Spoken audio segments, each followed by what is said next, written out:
love to know that, family.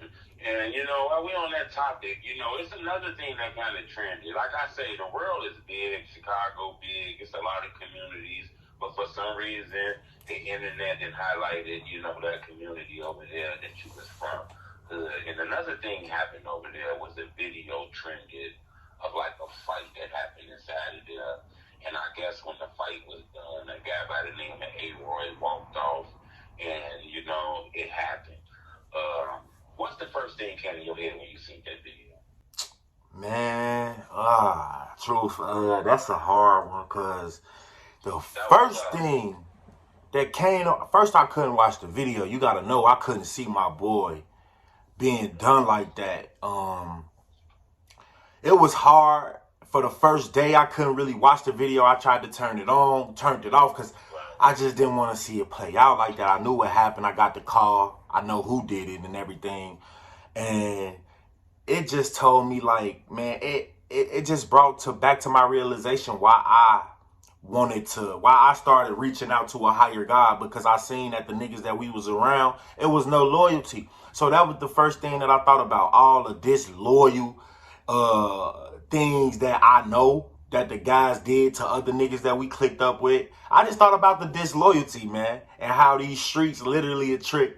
It's a trick, man. These streets are a trick. I thought about his family. He got killed right in front of the house that he lived at. That was and I lived in that park as well. And when A-Roy first came around, like, obviously he lived in my park. That was my park. So I know him. I know his peoples, his little brothers, it's all them.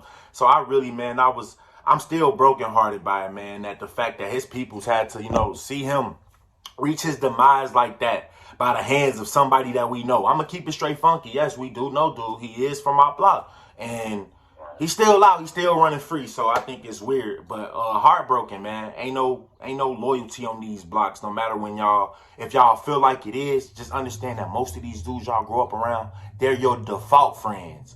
By that means that you didn't choose them per se. They grew up in the hood with you, and you kind of didn't have, like, it's with the president situation. You got to choose the lesser of the evil. You get what I'm saying?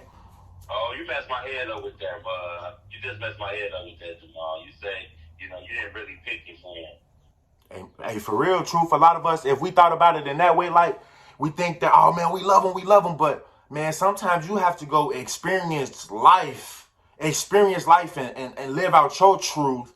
And then true things will come to you, such as friends. When we faking it and we acting like we gang members, and a lot of us don't feel these ways deep down. A lot of us, we don't feel those ways deep down. So, yeah, that's why I say these dudes be our friends by default, not the friends that we actually choose. Right. That's deep. That's strong, too, I kind of got one more question in that lane I want to ask you. I don't want to really just stay in that type of lane, but I do got one more I want to ask you in that lane. Yeah.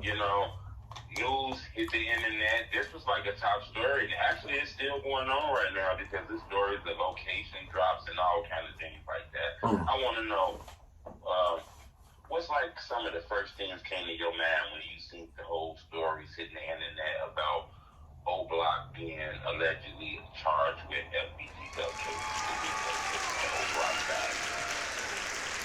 Man, my first